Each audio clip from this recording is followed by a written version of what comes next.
Coming to you live from our studios in Auckland Park, this is Prime News on SABC 3. Here are the stories making headlines. President Ramaphosa has highlighted poor governance and corruption at municipal level as key in holding back economic progress in the Eastern Cape. The family of the person allegedly shot and killed during an arrest at Walter Sisulu University in Mthatha has expressed disappointment with the way the institution handled their son's death.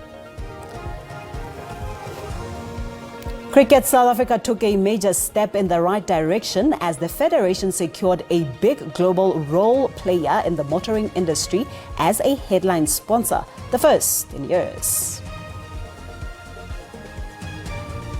Good evening and a warm welcome to Prime News on 3. I am Paulette Nell. An absolute pleasure it is to be in your company this evening.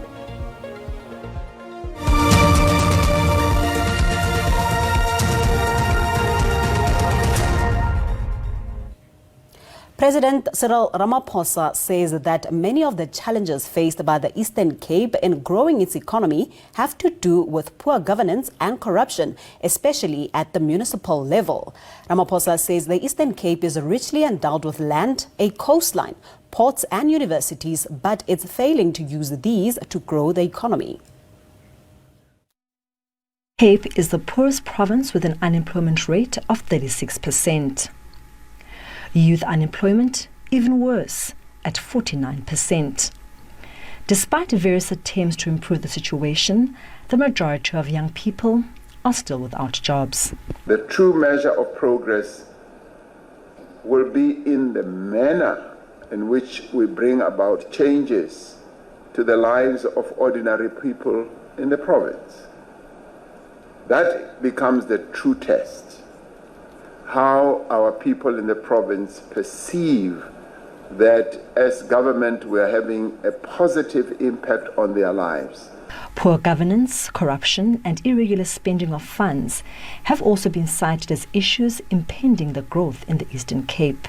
The province's growth and development is also significantly hampered in a number of ways, some of which have to do with poor governance, mismanagement of public resources, corruption, and this particularly happening at municipal level.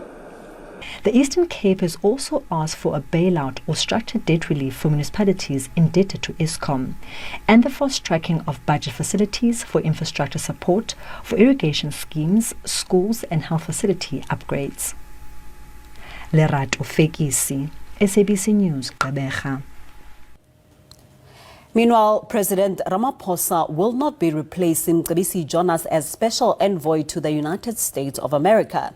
The former deputy finance minister labeled American President Donald Trump as a racist and a homophobe in 2020 after Joe Biden won the American presidential race. So Ramaphosa will not remove Mcebisi Jonas from his new role as a special envoy to the United States of America. There has been mixed reaction following the emergence of the comments that the former deputy finance minister made about President Donald Trump in 2020 when he described him as a racist and a homophobe. President Ramaphosa's spokesperson Vincent Magwenya has moved to defend the president on Jonas's appointment. The comments he made were made in his private citizen capacity. At the time, he was not the ambassador, he was not an envoy. At the time, he did not represent the South African government in any way. Magwenya believes that the American government can't hold South Africa responsible for what its special envoy said in the past as a private citizen. We don't believe that President Trump is a man that holds grudges. If that was the case, a number of his cabinet members will not be serving in his cabinet. Mr. Pozole will have not been nominated for ambassadorship to South Africa on behalf of the U.S. And so we believe that President Trump and members of his administration will have an appreciation that in politics things do get said, but that doesn't mean that people are beholden to those positions. Allegations that Mcebisi Jonas is linked to Iran have also been dismissed by the president's office. Iran and America don't see eye to eye on diplomatic and trade relations, which soured when MTN South Africa did business in Iran.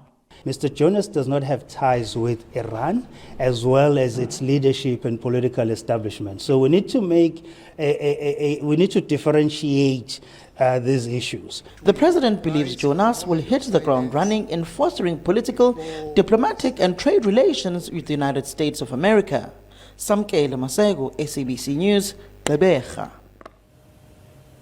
ANC Treasurer General Dr. Gwen Ramokgopa says she's confident that they will reach an agreement with GNU partners on the budget deadlock. Ramokgopa was speaking on the sidelines of the Progressive Business Forum event in Hyde Park, north of Johannesburg, earlier today. As uncertainty persists around the state of the current GNU and the budget, the ANC Treasurer General says parties in the GNU have put the interest of the country at heart with the intention to find ways to implement the budget. We have agreed that there will be just one spokesperson. For now, we've agreed with all parties that this is not cheap politicking. Our discussions are for the best interest of our country and not narrow party political interests. With the 0.5% VAT hike set to be implemented on the 1st of May, Ramokgopa is upbeat. An agreement to break the budget deadlock is on the cards. We are finding one another because we are all South Africans and all of us are saying we have the interest of South Africa at heart. We are very confident that there will be a breakthrough, that this era of this GNU, whatever form and shape it would take, will take South Africa forward. After the discussions have been concluded amongst GNU partners, the ANC national officials will brief the NEC on the outcomes, which will then decide on the next course of action. Zara Groenewald, SABC News, Johannesburg.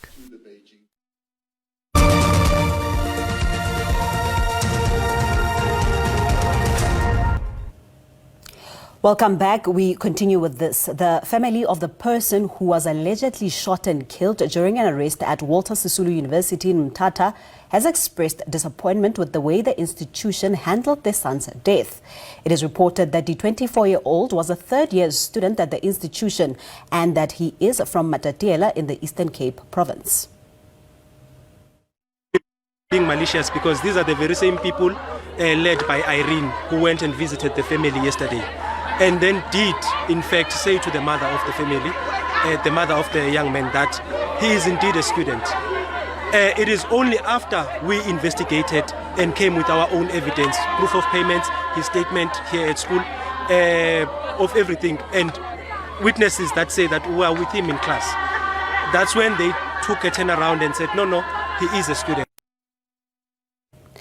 The judgment for the recusal of the judge in the Kossas 4 matter will be delivered next week, Wednesday. Defense attorney who represent the two accused in the matter have argued that Judge Dario Dasio will be biased against their client. Another delay on the Kossas 4 murder case.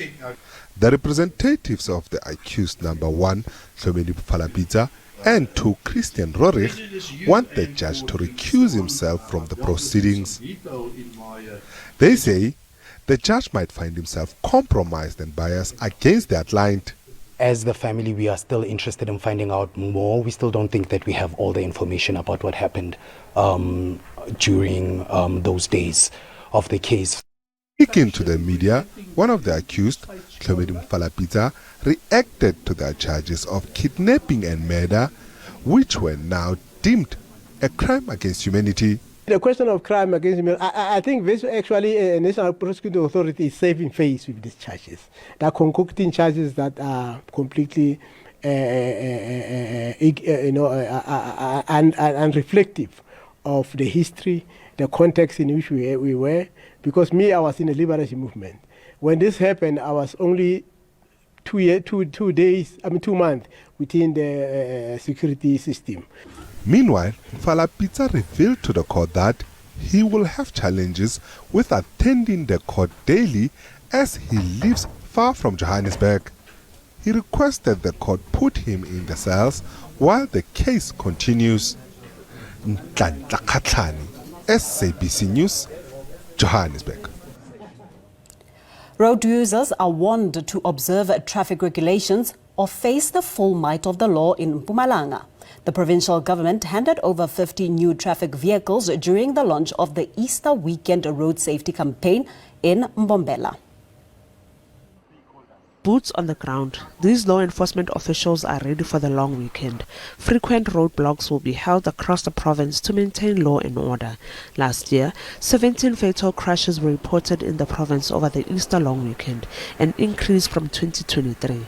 The provincial government hopes this number won't increase. We are calling for zero tolerance on non-compliance, and we are working as multidisciplinary teams, including SABC, immigration, and so on and so forth. So we believe that there's going to be a lot of arrests, but what we need to do is to ensure that there's compliance on the ground. Police and municipal officers are expected to join the traffic officers in monitoring provincial roads. We are going to deploy around 610 traffic officials. Also, in collaboration with SABC, we are going to add, and also Department of Public Works. Motorists have welcomed law enforcement's efforts to keep the roads safe. When I see this operation, I believe that they are here to help and to control on the road if ever we are driving safely, and the car that we are driving, is it roadworthy? We are glad to see police on the roads because other people have drugs in their cars.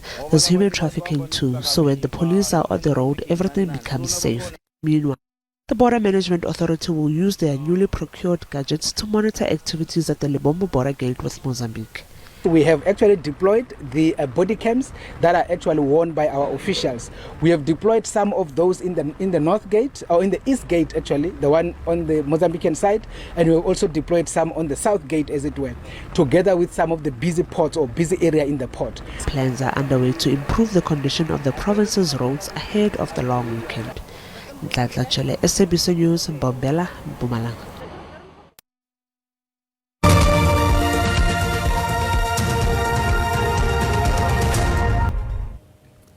Welcome back. Now for this. Ekurhuleni MMC for Roads and Transport, Andile Mgwevu, says that they have engaged taxi associations in the region to refrain from violence and resolve disputes peacefully. Mgwevu has urged that those with grievances should report them through proper channels to help prevent further bloodshed in the industry. Mgwevu says to prevent taxi violence that has gripped parts of Ekurhuleni and led to bloodshed, the city engaged with taxi associations operating at the Blue Gum View taxi rank.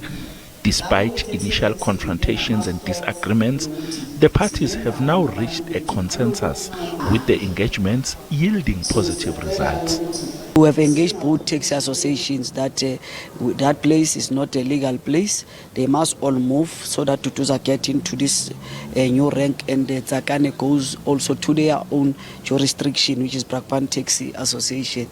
The MMC for Roads and Transport has condemned ongoing taxi disputes and urged stakeholders to resolve their differences peacefully to avoid deadly conflicts in the industry. Taxi associations say city officials must play a more active role in curbing taxi violence. They believe government should treat all associations equally to prevent disputes and tensions within the industry. The city, because people come from the township, they are going to the city. And when you go to the city, it's for the city to make sure that there is a taxi rank for that association to go take their commuters here to that destination and come back with those destinations. If they don't have, then they have to make joint venture with other associations around there. Although passengers were initially hesitant to commute by taxi due to recent violence in the industry, many expressed joy at the reopening of the taxi rank. In February this year, 4 passengers were shot and killed amid ongoing clashes between taxi drivers over routes. Calvin Ludla, SABC News, Duduza, Ekurhuleni. City Power has lost over 2.5 billion rands in the past financial year due to illegal connections, theft and vandalism across Johannesburg. Authorities are continuing their efforts to combat the scourge, particularly in Alexandra, north of Johannesburg. Illegal electricity connections are widespread across the province, posing a serious threat to Johannesburg's already ailing infrastructure. Critical assets such as cable wires are frequently targeted, resulting in disruptions and compromising the electricity supply. Our team managed to retrieve about 20,000 kg of cables that were used to illegally connect the informal settlement. Those cables are estimated to worth about R500,000, so it's about 450,000 worth of cables. Residents say it is unfair that they are being denied access to electricity while they've been asking to be connected to the grid legally for years. If the government gives us meter boxes, we will pay, because the reason why we have illegally connected is because we do not have electricity.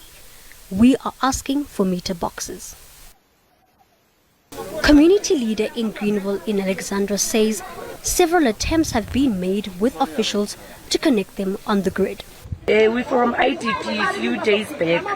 That is what I've been saying. The only service delivery that we get from Greenville Informal Settlement is when SAPS and JMPT are coming heavily armed to cut off our easy nyoga insulators. That one I don't hide how to say easy nyoga insulators, because we're from pillar to post, city power, councillor, wherever. We've been knocking doors for this issue. While City Power continue to combat the ongoing illegal connections, it severely disrupts essential services to communities. Monique Lewis, SABC News, Alexandra.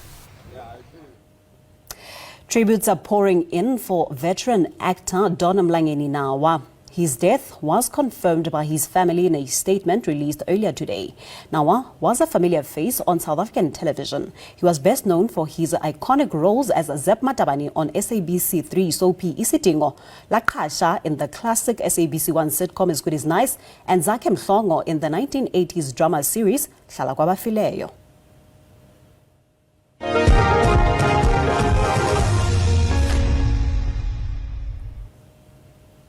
And in your sports news, Cricket South Africa took a major step in the right direction as the federation secured a big global role player in the motoring industry as the headline sponsor, the first in years. Suzuki South Africa committed to a multi-year deal as an official vehicle partner to the CSA and the official Protea men's and women's ODI partner. The recent domestic one-day and four-day series were without naming sponsors, which created doubt over CSA's ability to attract brands who want to associate with them. It's the first time the automaker will sponsor a national sports team, and CSA's Director of Cricket, Enoch Nkwe, says it's a vote of confidence and can pave the way for more partners to get on board.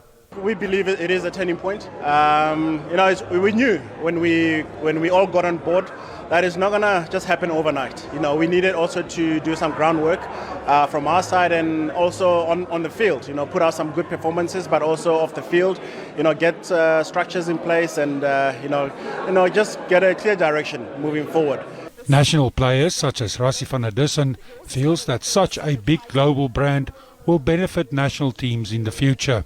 From a Proteas point of view, from a Cricket South Africa point of view, it's great to be associated with a brand like that, and definitely instills confidence in us going forward. We've had a good few years as a team, and to have partners like these on board really gives us a lot of confidence. According to CSA, it will be the Proteas' first headline sponsor since 2020. Harry Wollivier, SABC News, Midrand. Well, with that, it's time to have a look at your weather forecast.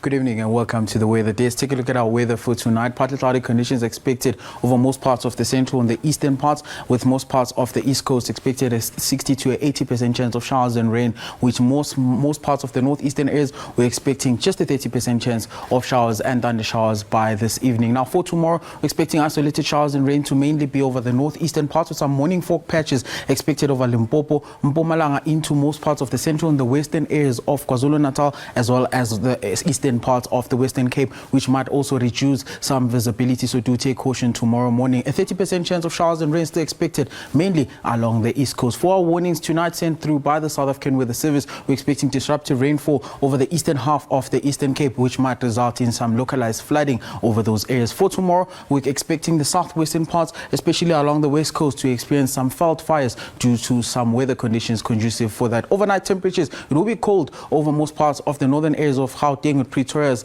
minimum reaching 12, 10 in Johannesburg, cool in the northeastern areas, Musina's minimum reaching 20 in Palabora. For the southwestern areas, it will be quite cold, especially in Sutherland, with a minimum of 3 degrees, 9 in Calvinia, as well as Uppington. We're expecting a cold temperature of 10 degrees. Tomorrow, maximum temperatures warm up, especially for the southwestern interior. Uppington peaking at 28 degrees, 23 in Kimberley. Fairbank will be warm at a maximum of 25 degrees. For the northeastern parts, Pretoria will be cool at 21, and Johannesburg will reach a maximum of 21 degrees, as well as into Mpumalanga in Bombela, peaking at 21 degrees. And that's it from our weather. Do stay tuned.